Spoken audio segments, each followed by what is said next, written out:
यहाँ तहजीब बिकती है, यहाँ फरमान बिकते हैं। जरा आप अपने दाम तो बोलिए, यहाँ ईमान बिकते हैं। जी हाँ, मैं शाहनवाज ऑन द वे आपके लिए। आज एक और सरकारी मुलाजिम ने अपना ईमान बेच दिया, लेकिन लोगों को बिल्कुल भी हैरानी नहीं हुई। वक्त दर वक्त करप्शन के कितने किस्से इतने ज़्यादा फैल चुके हैं कि आम आदमी को अब हैरानी नहीं होती। हुआ कुछ यूं, हरदोई के हरियामा थाने में एक गुलरिया गांव पड़ता है, जहां बीते दिनों दो पक्षों में लड़ाई हुई, और लड़ाई भी बकरियों को लेकर के। आम बात है, लेकिन लड़ाई इतनी बढ़ गई कि मामला थाने तक पहुंच गया और दोनों ने एक दूसरे के खिलाफ मुकदमा दर्ज करा दिया। मुकदमा दर्ज हुआ, वक्त बीता। थाने से विवेचक के रूप में हरियामा थाने के एसआई रामाशीष को विवेचक बनाया गया।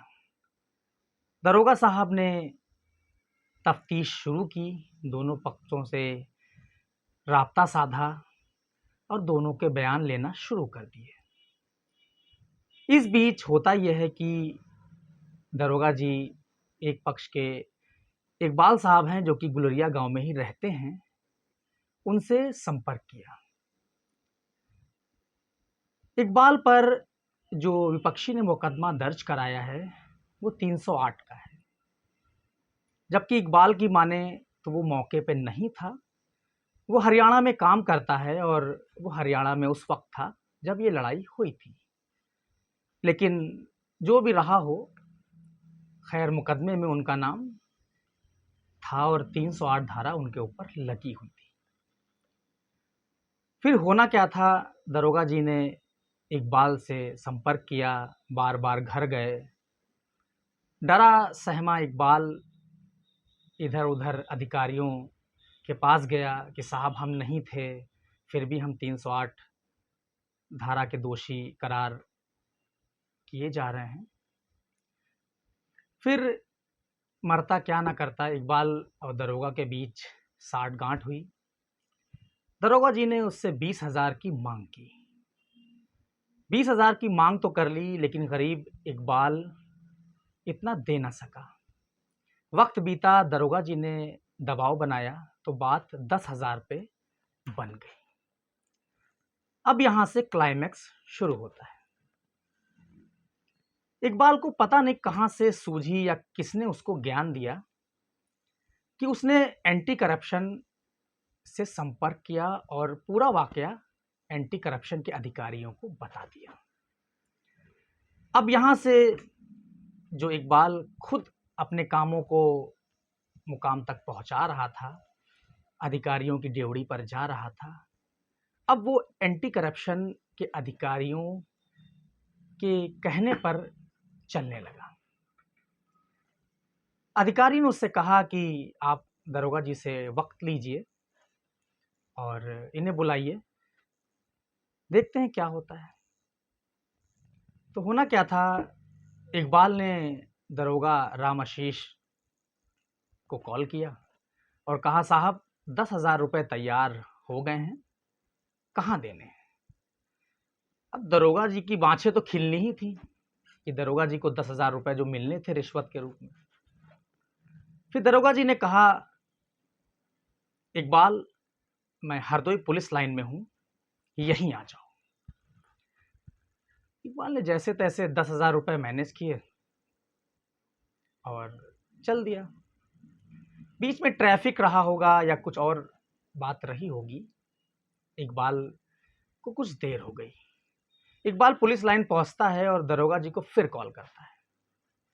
कॉल की, फिर अब दरोगा जी उसको बताते हैं कि मैं तो पुलिस लाइन से निकल चुका हूं और हरदोई के पिहानी रोड पर पोखरी गांव के पास हूं, तुम यहीं आ जाओ।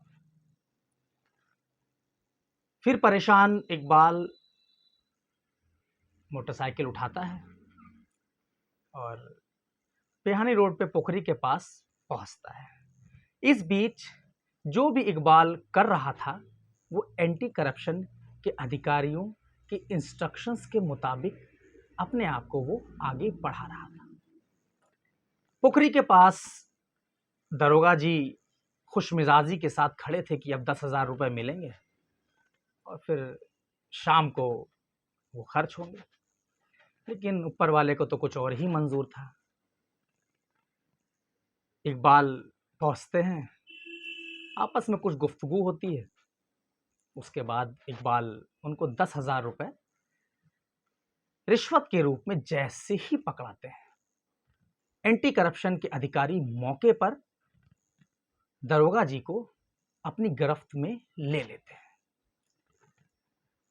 अब जो वहां का वाकया है, कुछ ये समझिए कि जो इंसान दरोगा जी जो हंस रहे थे, उनके चेहरे की हवाइयां उड़ गईं और जो इकबाल था वो खुशी से फूल गया, क्योंकि इकबाल को एंटी करप्शन का साथ मिला और इकबाल ने जो हिम्मत दिखाई उसकी सब तारीफ भी कर रहे हैं। हुआ क्या, फिर एंटी करप्शन के अधिकारी इकबाल और रिश्वतखोर दरोगा जी हरदोई की शहर कोतवाली आते हैं, जहां पर अधिकारी उनसे पूछताछ करते हैं और कागजी कार्रवाई पूरी की जाती है।